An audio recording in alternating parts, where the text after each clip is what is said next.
네, 반갑습니다. 귀한 수요 성경 공부 시간이네요. 우리 기도하고 공부 시작하겠습니다. 하나님 아버지 감사와 찬양을 드립니다. 오늘도 우리에게 하나님 말씀을 공부할 수 있는 귀한 특권과 기회를 주시니 감사합니다. 오늘 이 말씀 공부를 통해서 우리가 주의 성령이 제공하시는 평안과 깨달음이 있게 하시고 그로 인한 감사가 있고 또 넘침이 있으며 고백이 있고 회복이 있고 무엇보다도 결단과 도전이 있는 그런 공부가 될 수 있도록 인도하여 주시옵소서. 특히 우리 자신의 삶만이 아니라 우리의 삶이 속해 있는 이 교회에 나아가야 될 방향과 또 자세에 대해서 잘 배울 수 있게 하시고 우리가 무엇을 하고 무엇을 생각하고 깨달을 것인가 집중해서 공부할 수 있는 귀한 이 시간이 될 수 있도록 시작부터 마지막까지 주의 성령께서 함께하여 주시옵소서. 예수 그리스도의 이름으로 기도하였습니다. 아멘. 자, 오늘은 이 갈라디아서를 좀 집중적으로 보면서 우리의 이 신앙과 교회에 대해서 생각을 해보겠습니다.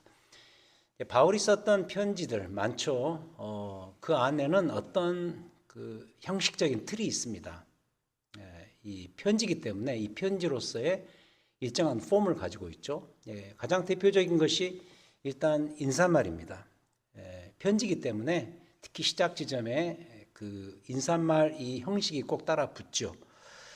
자, 그런데 그가 쓴 그 편지 중에서 어쩌면 거의 유일하다시피 역대급으로 이 짧은 인사말을 갖고 있는 책이 하나 있습니다. 편지가 하나 있는데 그게 바로 오늘 우리가 다루는 이 갈라디아서가 되겠습니다.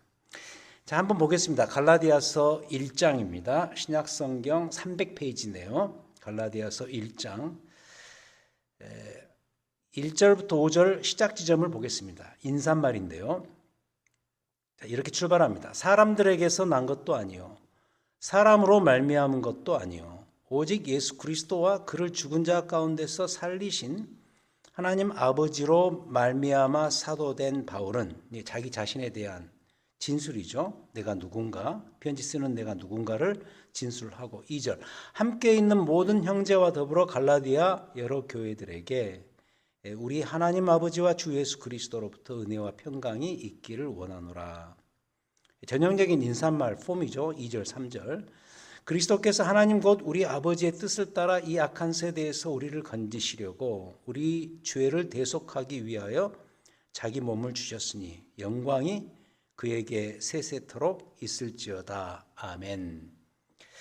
자, 여기를 보시면은요, 인사말 같은 인사말, 정말 이 공손함이 담겨져 있는 인사말 같은 인사말은 사실은 알고 보면 방금 읽었던 그 부분 중에서 2절과 3절 뿐이라고 보여집니다.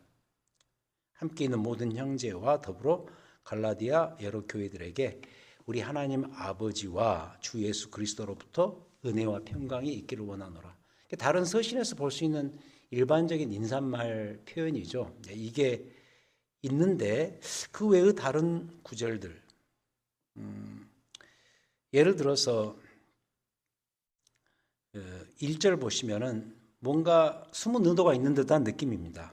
사람들에게서 난 것도 아니요 사람으로 말미암은 것도 아니요 오직 예수 그리스도와 그를 죽은 자 가운데서 살리신 하나님 아버지로 말미암아 사도된 바울은 자기 자신을 진술하는데 약간 좀 전투성이 좀 담겨져 있죠. 사람들에게서 난 것이 아니고 사람으로 말미암은 것도 아니고 예수 그리스도 하나님 아버지로부터 기원된 사도 나 바울은 이렇게 출발하는 거죠.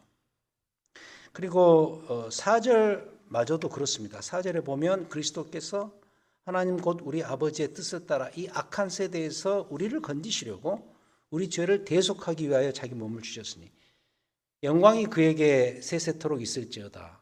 인사말 같지만 이 안에 뭔가 신학적으로 아주 중요한 어떤 숨은 의도를 품고 있음을 느낄 수가 있습니다. 바로 이런 거죠. 짧은 인사말의 서신, 바로 갈라디아서. 그 이유가 뭘까? 왜 사도 바울은 이렇게 짧은 인사말과 함께 곧바로 본론으로 들어가고 싶어 하는가? 그 본론적인 이슈가 뭔가를 우리가 캐치해야 되는데 그게 이제 그 다음 바로 그 이유가 나옵니다. 6절 보시면 당장 출발합니다. 약간 성급하게 느껴지는 그런 내용으로 본론으로 들어가는데 6절 그리스도의 은혜로 너희를 부르신 이를 이같이 속기 떠나 다른 복음을 따르는 것을 내가 이상하게 여기노라. 벌써 이슈 아젠다가 던져지는 거죠. 다른 복음. 7절 다른 복음은 없나니 다만 어떤 사람들이 너희를 교란하여 그리스도의 복음을 변하게 하려 함이라. 갈라디아 교회 내 어떤 이 복음의 이 진정성을 훼손시키는 다른 복음이 등장한 것을 여기에서 이미 알리고 출발하는 거죠. 8절 그러나 우리나 혹은 하늘로부터 온 천사라도 우리가 너희에게 전한 복음 외에 다른 복음을 전하면 저주를 받을지어다. 9절 우리가 전에 말하였거니와 내가 지금 다시 말하노니 만일 누구든지 너희가 받은 것 외에 또 이야기 안 해요. 다른 복음을 전하면 저주를 받을지어다. 자,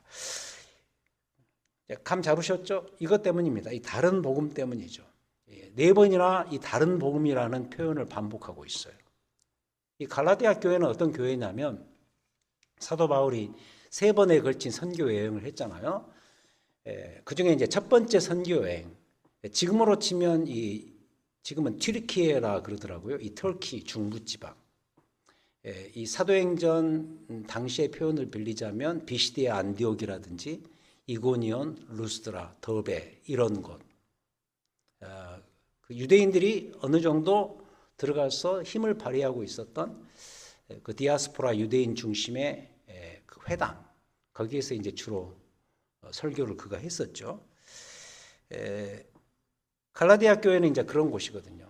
1차 선교 여행을 그 지역에 가서 이미 하고 다시 돌아와서 이 편지를 썼을 거예요.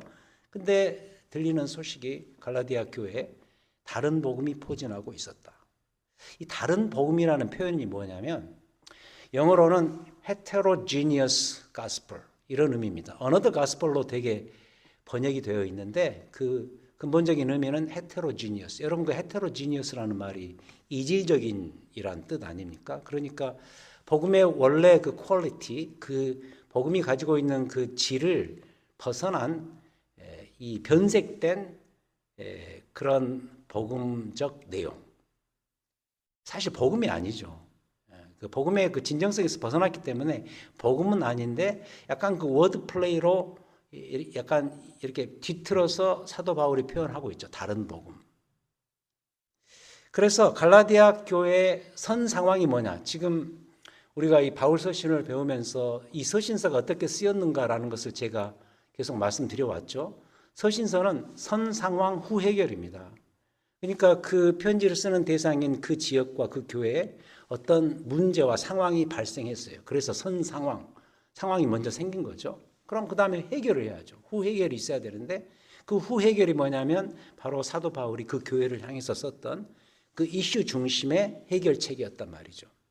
뭐 우리가 지금까지 보았던 로마서, 특히 고린도전서와 고린도후서는 대표적인 이 선 상황 후 해결의 집중적인 책이었죠. 이 갈라디아서도 마찬가지입니다. 그렇다면 갈라디아의 이 선 상황은 뭐냐? 이 다른 복음이 먼저 있었던 문제고 후 해결은 그렇다면 이 갈라디아서 전체 내용이 거기에 대한 솔루션, 해결책이겠죠. 자, 그럼 이 해결책으로서 갈라디아서 전체적인 가르침이 뭐냐? 이게 중요한데 저는 그것을 2개로 요약을 해 보았습니다. 첫 번째는 진짜 복음에 위배되지 않는 믿음이 뭐냐?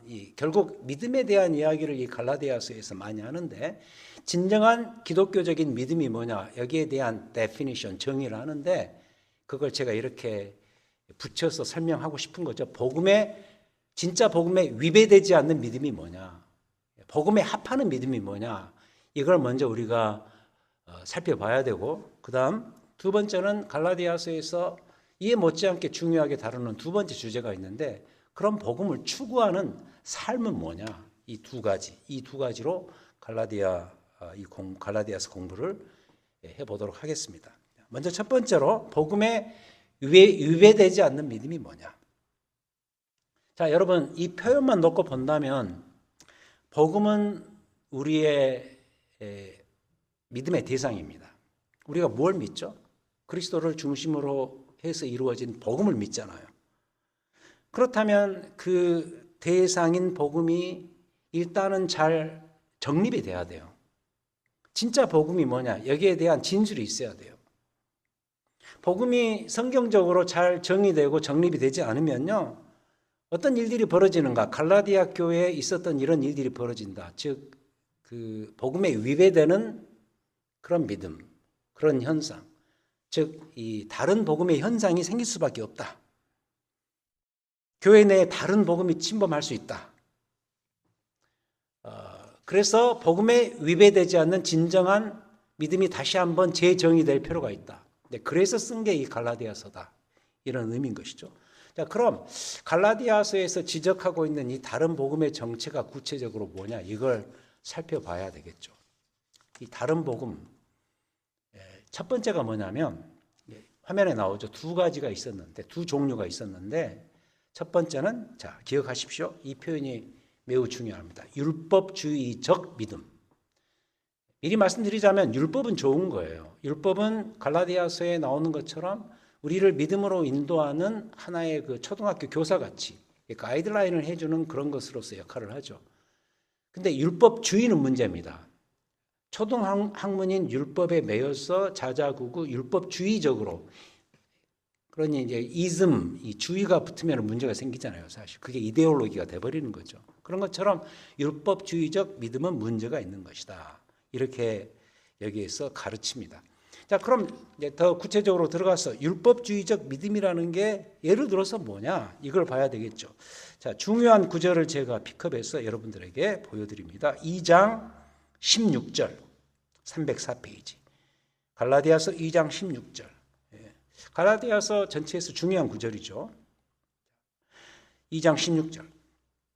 사람이 의롭게 되는 것은 율법의 행위로 말미암음이 아니요. 사람이 의롭게 된다는 것은 로마서적인 표현인데요. 우리가 한마디로 말해서 하나님의 의로 말미암아 구원받는 거죠. 구원받는다는 것은, 의롭게 되는 것은 율법의 행위로 말미암은 것이 아니고, 이게 중요합니다. 그다음, 그럼 어떤 통로를 통해서 우리가 의롭게 되느냐, 구원을 받느냐?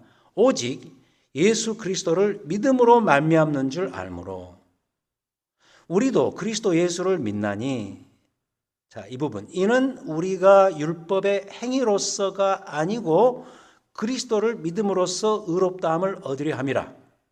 그러면서 점을 찍습니다. 율법의 행위로서는 의롭다함을 얻을 육체가 없느니라. 어쩌면 이 갈라디아서에서 다시 정의하고 싶은 중요한 우리 기독교 신앙의 믿음의 정체를 이 구절에 다 압축해서 보여주고 있다고 생각을 하는데요. 이 율법의 행위로서 믿음을 얻을 수 있다라고 믿는 그 사고체계 자체가 율법주의적인 다른 복음의 정체라는 겁니다.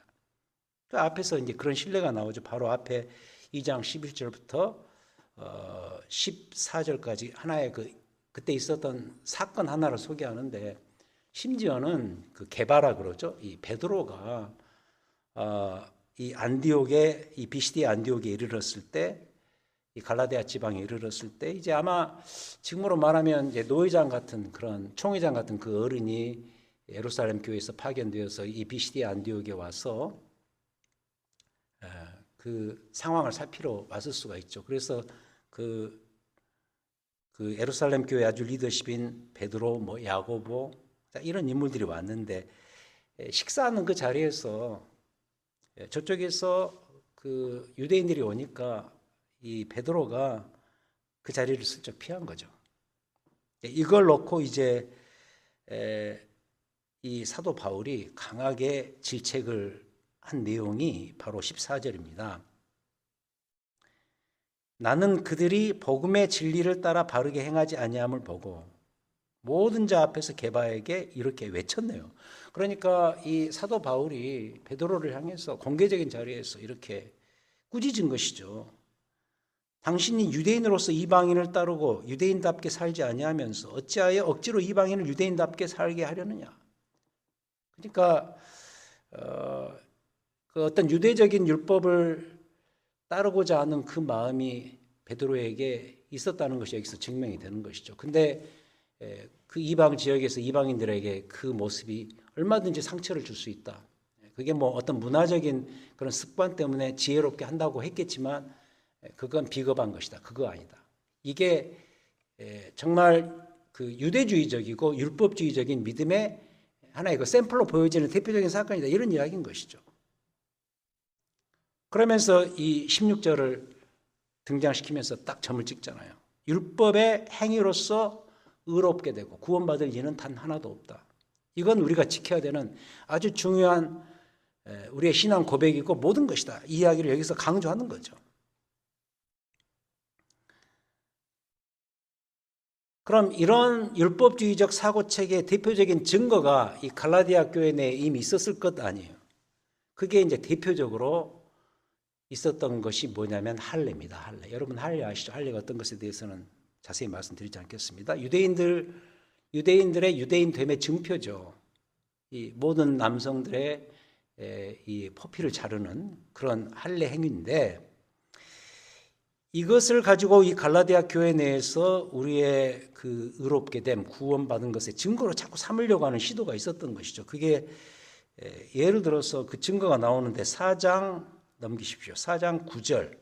4장 9절. 여기서 이런 이야기를 아예 해버립니다. 사도 바울이 4장 9절. 이제는 너희가 하나님을 알 뿐 아니라 더욱이 하나님의 아신 바 되었거늘 어찌하여 다시 약하고 천박한 초등학문으로 돌아가서 다시 그들에게 종노릇 하려 하느냐. 그러니까 할례 중심의 구원관을 피려가는 그것은 천박하고 약한 초등학문 같은 것이다. 그리 가지 말라. 10절 너희가 날과 달과 절기와 해를 삼가 지키니 유대적인 그런 절기, 날들 이런 것들을 율법적으로 계속 지킨다. 그건 아니다. 11절 내가 너희를 위해서 수고한 것이 헛될까 내가 두려워한다. 그 이야기죠. 그러니까 할례 같은 대표적으로 할례 같은 이런 것들이 구약의 어떤 유대적인 절기를 지키고 그런 의식을 지키는 것이 그들이 구원받았다는 것의 증표로서 내밀고 그것을 주장하고 그래서 온 교회 내 특히 그 이방 교회 내에 그것을 알리고 선전하고 그런 것들은 내가 너희를 위해서 수고한 것을 헛된 일로 돌리는 그런 일이 되고 만다라는 이런 가르침이죠. 5장 보겠습니다. 5장 11절 또 나옵니다. 5장 11절 여기서 나오네요. 할례가. 형제들아 내가 지금까지 할례를 전한다면 어찌하여 지금까지 박해를 받으리요? 그리하였으면 십자가의 걸림돌이 제거되었으리니 너희를 어지럽게 하는 자들은 스스로 베어버리기를 원하노라. 할례가 사실 육체적인 어떤 살점을 베는 행위인데 그 단어를 그대로 끄집어다가 너희 가운데 그렇게 주장하는 사람들을 베어버려라. 그 살점을 떼버려라. 이런 식으로 워드 플레이를 하고 있죠. 할례를 전하는 것은 아니다. 할례 중심의 구원관을 피력하는 것은 이건 잘못된 것이다. 이건 다시 우리가 아까 표현처럼 약하고 천한 초등학문으로 다시 되돌아가는 것이다. 그리스도의 십자가의 복음이 그 일을 위해서 있는 건 아니지 않느냐 이런 가르침인 것이죠. 그래서 첫 번째 다른 복음의 첫 번째 증거는 뭐죠? 율법주의적 믿음. 예를 들자면 할례 중심의 구원관 이런 것들은 안 되는 것이다. 이게 너희들 안에 이미 포진하고 있는 다른 복음 아니냐 이런 가르침인 것이죠. 자, 두 번째 다른 복음의 증거는 뭐냐? 이건 이제 또 다른 식으로 표현을 하는데 제가 이렇게 성령의 일을 허무는 믿음, 성령의 역사를 허무는 믿음이 복음에 위배되는 잘못된 믿음이다. 다른 복음이다. 그 이야기인데 예를 들어서 저는 이 3장 1절부터 3절 화면에 나오지요. 3장 1절부터 3절이 갈라디아서를 핸들하는 아주 중요한 주제 구절이라고 저는 생각을 합니다. 3장 1절부터 3절. 자, 잘 보십시오. 3장 1절 어리석도다 갈라디아 사람들아.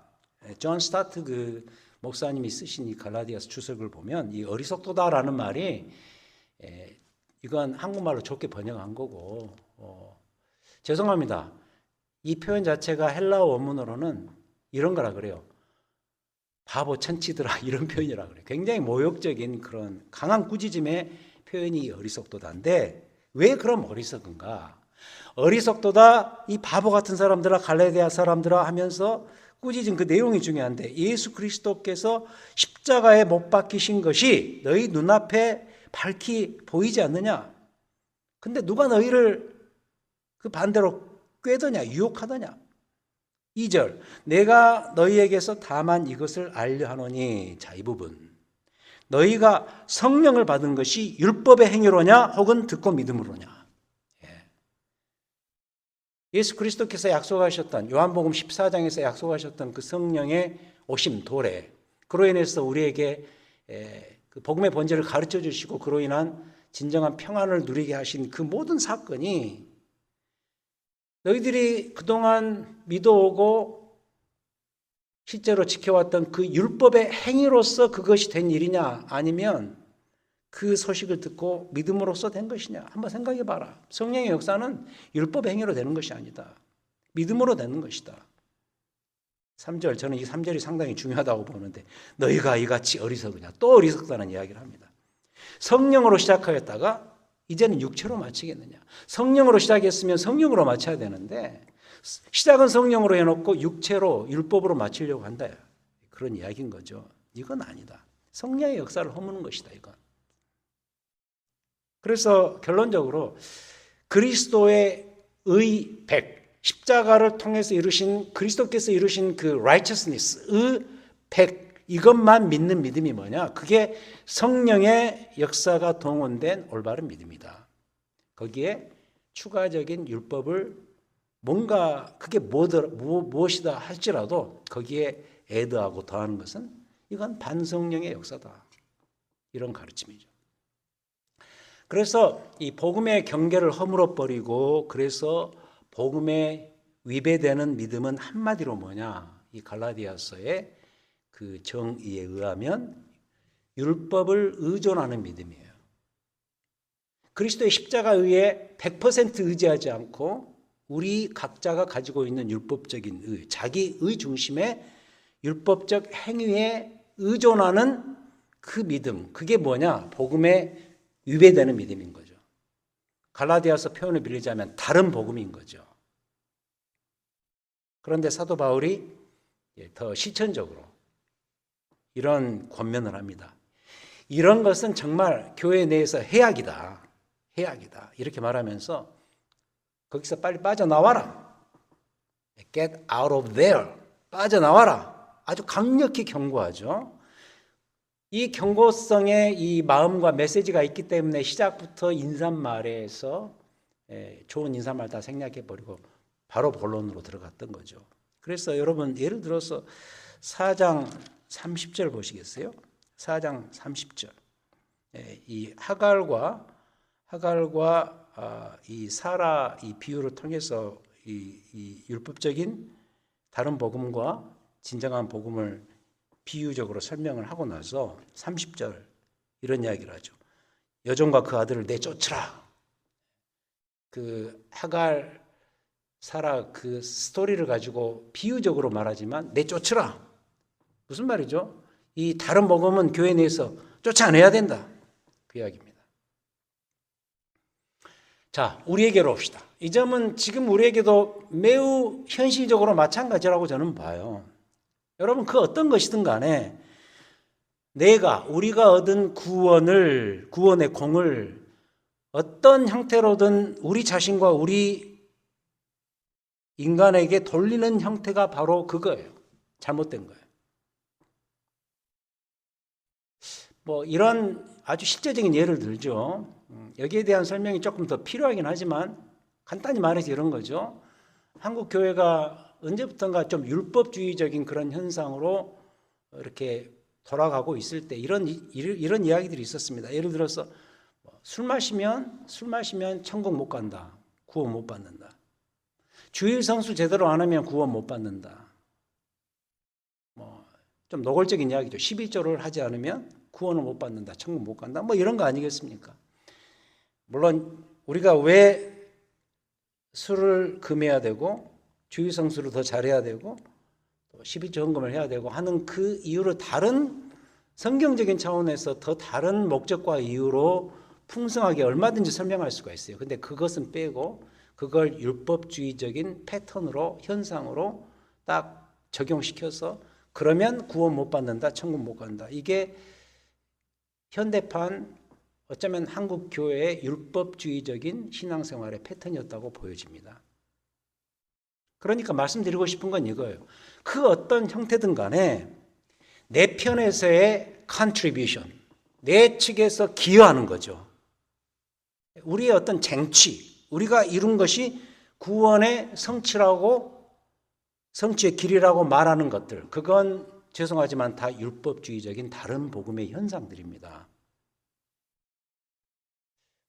이런 표현도 저는 해당된다고 봐요. 우리가 주의 재림을 앞당기자. 그런 표현은 없죠. 그래서는 안 되죠. 주의 재림은 주께서 정하신 그 정한 그 시점에만 있는 것인데요. 물론 어떤 의도로, 어떤 경건의 의도로 그렇게 말할 수는 있겠죠. 하지만 조심해야 돼요. 특히 교회 리더십은 조심해야 돼요. 주의 재림을 우리가 앞당기자. 열심히 나가 선교하자. 그런 마음이겠죠. 하지만 주의 재림을 앞당기자. 이런 건 아니죠. 어쩌면 우리에게 기초하는 거 아니겠습니까? 우리가 안 움직이면 하나님도 움직이지 않는다. 이런 표현들 가끔 제가 듣습니다. 어떤 상황에서든 들어요. 그런 법이 어디가 있어요? 우리가 안 움직이면 하나님이 움직이지 않는다. 네, 기도 열심히 하자. 뭐 그럴 때 이제 이런 이야기를 하지만은 그렇지 않습니다. 우리가 뭔가를 해서 우리가 뭔가 기여를 해서 하나님의 뭔가 이 패턴을 만들 수 있다라고 하는 것은 갈라디아서 표현을 빌리자면 이건 복음에 위배되는 겁니다. 율법주의적인 믿음인 것이죠. 그래서 꼭 기억을 하자고요. 제가 종종 말씀드려요. 우리 기독교 신앙이 뭐냐? 하나님이 객관적으로 우리에게 하신 그 일에 대한 우리의 주관적인 반응이란 말이죠. 그러니까 순서를 잘 보셔야 돼요. 하나님이 하신 것이 먼저예요. 하나님이 약속 가운데, 언약 가운데 우리를 위해서 하신 그 일들이 먼저고, 그 다음 우리가 거기에 대해서 반응하고 응답하는 것. 이게 신앙이라는 거죠. 그래서 우리의 어떤 율법적인 행위들, 뭐 은혜 받고 우리가 뭔가를 얼마든지 할 수 있습니다. 율법적인 차원에서. 하지만 지금 내가 은혜 받고 구원받았다고 하면서 하고 있는 율법적인 행위들이 당연히 해야죠. 예를 들어서 거룩한 예배 행위가 있어야 되고 거룩한 삶이 따라와야 되고 여러 가지 윤리적으로 행위들을 잘 해야죠. 그러나 그 행위들이 혹시나 거듭나기 이전의 상태로 돌아가서 그것 자체가 우리의 구원, 우리의 믿음을 핸들하려고 하는 그런 시도. 그러니까 우리의 예배 행위, 거룩한 삶, 윤리적인 삶, 이것은 하나님의 은혜로 거듭난 사건 뒤에 내게 따라오는 자연스러운 결과물, 어떤 그 따라오는 열매가 돼야지 그런 것들 자체가 우리의 구원을 이루는, 나의 구원을 이루는 그 구원 성취의 조건이 되면 안 된다는 거죠. 맞죠? 뭐 좋은 예가 하나 있습니다. 이 세례 같은 경우죠. 세례를 받으면 그 다음에 신앙이 생깁니까? 그건 아니잖아요. 세례는 이미 신앙이 있는 자에게 주는 교회적인 공적인 증표거든요. 근데 뭐 그 사람 아직 세례 안 받았는데 세례 받으면 믿음이 생길 거야. 그건 아니라는 거죠. 이해하시겠죠? 근데 놀랍게도 이런 일이 우리가 예수 믿은 뒤로 더 많이 일어납니다. 아무리 선한 목적이 있더라도 율법적인 어떤 내 행위가 구원을 이루는 조건이 돼서는 안 되고 그것은 은혜 받은 사람, 거듭난 사람이 갖게 되는 하나의 결과물, 열매여야 된다는 것이죠. 우리가 매우 주의해야 된다고 봐요. 이거 이제 교회 안에 이런 게 아무래도 현상적으로 있기 때문에 이 갈라디아 교회의 이 모습은 지금 우리의 거울이라고 저는 생각을 합니다. 자, 그래서 복음에 위배되지 않는 믿음을 가져야 된다. 복음에 위배되지 않는 믿음을 갖기 위해서는 복음에 위배되는 게 뭔가 이걸 봐야 되는데 그게 대표적으로 율법주의적인 믿음, 성령의 일을 허무는 믿음, 우리의 어떤 공로를 주장하는 것, 이건 아니라는 거죠. 자, 이게 이제 첫 번째고요. 두 번째, 복음을 추구하는 삶. 여러분, 이 신기한 것 중에 하나가 뭐냐면 이 갈라디아서가 이런 식으로 복음 자체를 이렇게 변호하고 변증하는 그런 서신이죠. 어떻게 보면 좀 이론서 같아요. 근데 그걸로만 끝나지 않는다는 점이 굉장히 중요한 포인트예요. 예를 들어서 다른 복음은 이런 거니 율법주의적인 믿음이고 뭐 이런 거니 조심해라. 다른 복음 대신에 너희가 추구해야 될 것은 그리스도 중심의 이 십자가 중심의 십자가의 모든 그 의를 거는 이런 것이 바른 복음이니 이 복음을 추구하고 따라가라. 그러면 그만이다. 이렇게 끝나버리지 않는다는 거예요. 그래서 그 뒤로 자연스럽게 따라오는 게 뭐냐? 복음을 추구하는 뭐죠? 삶입니다. 믿음에 대한 데피니션으로 끝난 것이 아니라 삶을 추구하고 이렇게 살아야 너희가 추구하는 그 바른 복음이 완성되는 것이다. 그것을 가르쳐요. 놀랍죠? 갈라디아서가 그런 점에서 굉장히 우리에게 중요한 그 선물을 준다고 저는 봅니다. 자, 이런 현상이 우리에게 있을 수 있잖아요. 뭐 이런 거 아닐까? 자, 갈라디아서 이 바른 복음에 대해서, 이 믿음에 대해서 배웠어요. 그러면 우리 마음 가운데 이제 어떤 마음이 들까요? 아, 갈라디아서에서 말하는 이 다른 복음이 이런 거고, 그러니 이 복음은 우리가 쫓아내고, 갈라디아서에서 사도 바울이 분명히 가르쳐 주는 십자가 중심의 의의 믿음을 우리가 제대로 된 은혜의 복음을 내가 믿게 되었다. 알게 되었다. 얼마나 감사한가. 십자가만 강조하는 그런 교회에 내가 지금 다니고 있으니 얼마나 다행인가. 우리 교회는 성경 말씀의 권위를 이런 식으로 100% 믿고 있어. 그럼 된 거 아니야? 뭐 아주 막말로 나는 9번 열차를 이미 탔네. 그러니까 오케이. 뭐 한국 교회 한때 이런 게 있었어요. 우리 교회는 장자 교단에 속해 있다. 장자 교단이 뭔지 아시죠, 여러분? 우리는 이 평양 대부흥 운동 그 시절부터 이 전통성을 제대로 이어온 그런 장로교, 정통 보수 장로교에 속해 있는 그런 교회다. 그런 교회, 그런 목사님 밑에서 내가 배우고 신앙생활했으니 I'm fine. 이 마음으로 끝날 수가 있죠. 저는 이 신앙의 전투성이 필요하다고 봐요. 이 갈라디아서는 굉장히 전투적인 서신이잖아요. 이런 다른 복음을 배척하고 바른 복음을 가르쳐야 되고 그걸 우리가 받아들여야 된다는 것을 다시 리마인드 해주는, 깨닫게 해주는 그런 책이기 때문에 그 안에 굉장히 전투적인 요소가 있는 게 사실입니다. 그러나 그걸로 끝나면 되는가? 저는 언제부턴가 이 그리스도인들이 굉장히 호전적이에요. 세상을 향해서 호전적으로 됐어요. 지금 더 그런 것 같고요. 전투적이고 싸워야 되고 쟁취하려고 하고. 그러나 이건 너무 결정적으로 중요한 것을 잃어버린 거예요. 그가 잃어버린 결정적인 그것은 삶입니다. 특히 복음의 최고 가치인 사랑과 겸손의 섬김이 보이지 않는다면 긍정적인 면에서의 전투적 신앙은 의미가 없죠. 상실되고 마는 거죠. 교리를 위해서 우리가 수호하는 그런 전투성이 있어야죠. 그러나 거기서 그치는 건 아니잖아요. 그 전투적으로 우리가 그걸 수호해야 되는 이유가 있는데 그 중요한 그 오센틱한 진실된 참 복음이 우리의 삶 속에 투영되어서 그게 선교적 차원에서 드러날 때에만 의미가 있는 거 아니겠습니까? 사도 바울의 눈에 갈라디아 교회가 그렇게 보였는지도 모르겠어요. 그럴 가능성이 보였는지. 그래서 이 사도 바울이 이 편지 후반부에서 실제 이 진정성 있는 복음을 추구하는 삶이 무엇인가에 대해서 계속해서 이야기를 하고 이 서신을 마치거든요. 제가 그걸 한번 4가지로 정리해 봤습니다. 그 삶이 어떤 삶인지. 자, 화면에 구절들이 나옵니다. 5장 13절 보겠습니다. 5장 13절. 저는 이 13절이 위대한 반전이라고 생각을 합니다. 13절에 형제들아, 자, 너희가 자유를 위하여 부르심을 입었으나, 이 이야기는 계속했죠. 앞에서 계속했습니다. 진정한 자유의 복음이 뭐냐? 이걸 이제 알지 않았느냐? 다른 복음이 아니라 율법주의적 믿음이 아니라 그리스도 중심의 십자가 중심의 십자가에 의해 100% 의존하는 그 믿음, 그 믿음의 근거에서 너희가 부름을 받지 않았느냐? 그러나 이 반전이 생길 때는 항상 그러나라는 이 단어가 들어요. 그러나 그 자유로 육체의 기회로 삼지 말고 오직 사랑으로서 서로 종노릇하라. 결정적인 반전 아닙니까? 저는 이게 위대한 반전이라고 봐요. 그리스도인이 얻은 참 자유의 특징이 뭐냐? 서로 사랑으로서 종노릇하는 것이다. 한마디로 사랑의 노예가 되는 것이 이 진정한 복음을 받은 사람의 진정한 자유한 삶이다. 이런 이야기인 셈이죠.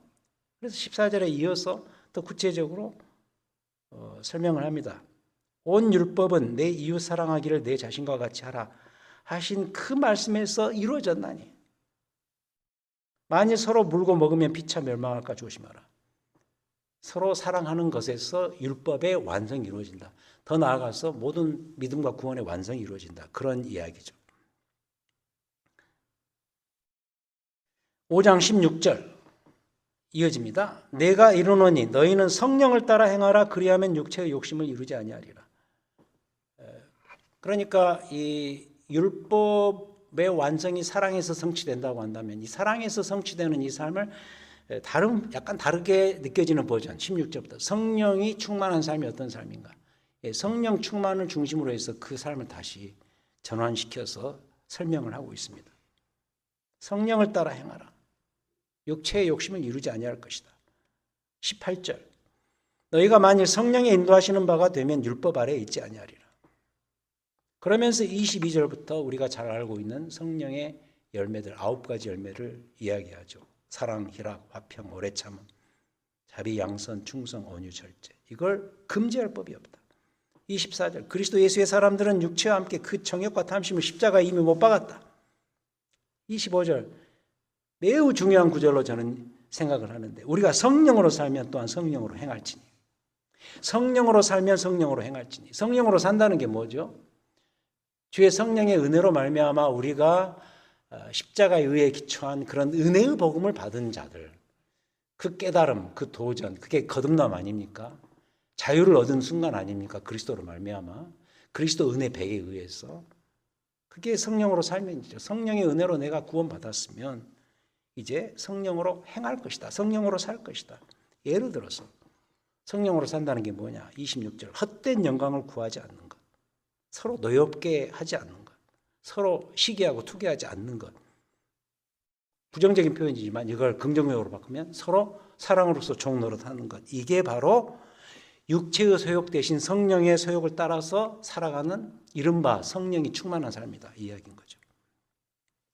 그 유명한 갈라디아서 2장 20절 여러분 아시죠? 내가 그리스도와 함께 십자가에 못 박혔나니 그런즉 이제는 내가 사는 것이 아니요 오직 내 안에 그리스도께서 사시는 것이라. 이제 내가 육체 가운데 사는 것은 나를 사랑하사 나를 위하여 자기 자신을 버리신 하나님의 아들 그리스도를 믿는 믿음 안에서 사는 것이냐. 그리스도 중심, 십자가 중심으로 산다는 것은 뭐냐 그럼. 여기 나오는 것처럼 육체의 소욕이 아니라 성령의 소욕을 따라 사는 것인데 그게 구체적으로 뭐냐. 서로 사랑으로서 종노릇하는 삶이다. 그게 복음을 추구하는 삶이다. 이런 가르침인 거죠. 그래서 이 두 번째. 복음에 위배되지 않는 삶을 살려면 복음에 위배되지 않는 믿음을 갖고 사는 자는 복음을 추구하는 이런 삶을 살게 되어 있다라는 겁니다. 자, 그럼 이제 마지막으로 제일 밑에 나오는 그 타이틀입니다. 자, 이 둘을 서로 합해 보자고요. 복음에 위배되지 않는 믿음과 복음을 추구하는 삶을 합하면 그게 저는 5장 6절로 봅니다. 갈라디아서의 또 다른 중요한 주제 구절인데 5장 6절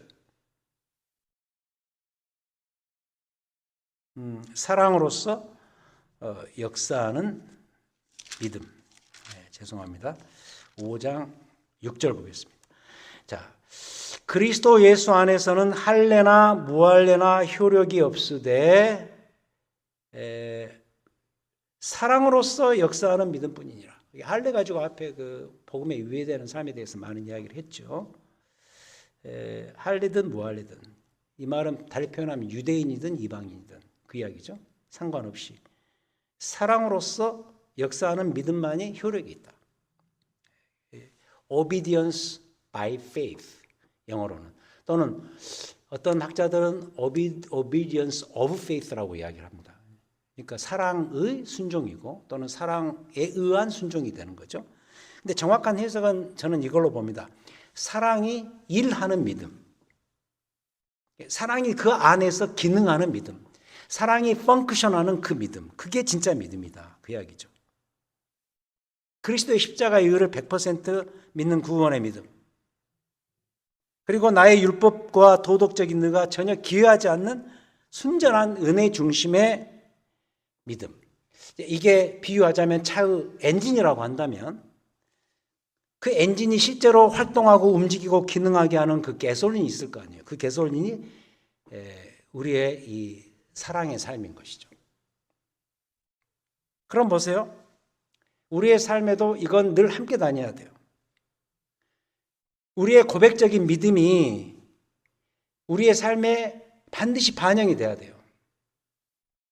거꾸로 말하면 우리의 삶이 기능하는 우리의 믿음이 돼야 돼요. 왜냐하면 이 믿음은 엔진이니까. 그럼 우리의 삶은 뭐죠? 가솔린이니까. 사랑으로서 역사하는 믿음이라는 말이 그 말이에요. 사랑이 일하고 기능하고 작동하는 믿음. 그 말은 달리 표현하면 이 믿음이라는 게 다른 복음이 아니라 그리스도 중심의 이 참 믿음이 워크하면 결국 사랑으로서 그게 드러나고 표현될 수밖에 없다는 거죠. 야고보서가 사실 그게 대표적인 그걸 말하는 책이 아닙니까? 함께 다녀야 된다. 이게 이제 갈라디아서에서 특히 5장 6절에서 말하고자 하는 사랑으로서 역사하는 믿음의 정체가 되겠습니다. 자, 그래서 이제 결론적으로 이걸 강조하고 마칩니다. 갈라디아서를 여러분들이 배우셨다면 이렇게 갈라디아서를 배운 사람으로서 이 사랑으로서 역사하는 믿음, 이걸 이제 달리 표현하면 사랑이 일하는 그 믿음의 주인공들이 되어야 된다는 거죠. 됐죠? 자, 이게 오늘 이 공부의 전체 내용이 되겠습니다. 결론적으로 이것만 기억하시면 될 것 같아요. 사랑이 일하는 그 믿음. 내가 참 믿음을 가졌다면 그 참 믿음이 그리스도 중심의 참 믿음이 워크하면 내 삶 속에 사랑과 섬김의 그 모습이 드러나게 되어 있다. 그쪽으로 가야 맞다. 복음에 위배되지 않는 믿음은 복음을 추구하는 삶을 낳는 것이죠. 이게 갈라디아서의 가르침이고, 그런 삶의 모습이, 그런 믿음과 그 삶의 모습이 우리 자신과 우리 교회 안에 좀 풍성히 드러났으면 하는 그 바람으로 오늘 공부를 마칩니다. 다음 주는 옥중서신으로 들어갑니다. 에베소서, 골로새서, 빌립보서, 빌레몬서. 그 중에 이제 두 권 한꺼번에 요약해서 에베소서와 골로새서 중심으로 살피겠는데, 다음 주 주제는 영광입니다. 영광스러운 삶이 뭐냐? 그리스도의 영광을 찬란하게 찬양하고 묘사하면서 그 영광이 바로 우리 삶과 특히 우리 교회의 영광이다라는 이 주제를 가지고 다음 주에 공부를 해보도록 하겠습니다. 기도하시겠습니다. 하나님 아버지, 정말 감사합니다. 오늘 갈라디아서를 통해서 진정한 이 믿음에 대해서 배웠습니다. 우리가 무엇을 믿어야 되고 무엇을 따라야 될 것인가 깨닫게 해주시니 감사합니다. 주께서 우리에게 가져오신 이 최고의 선물, 은혜의 복음, 은혜의 믿음, 이 믿음 가지고 살 수 있도록 도우시고, 특히 우리의 인간적인 공로나 무언가를 거기에 더해서 자꾸 복음을 변질시키는 그런 일이 생기지 않도록 도우시옵소서. 우리의 의를 드러내지 않고 그리스도의 의만 드러나는 그 믿음 간직하고 살 수 있도록 도우시옵소서. 또 그렇게 살 때 우리의 교회 안에, 우리의 삶 안에 사랑으로서 역사하는 이 믿음의 증표들이 드러날 줄 믿습니다. 사랑과 섬김의 삶으로 우리의 주어진 삶의 그 아름다운 가치를 완성할 수 있는 우리의 남아있는 사역과 삶이 되고 또 우리 교회들이 될 수 있도록 인도하여 주시옵소서. 예수님 이름으로 기도하였습니다. 아멘.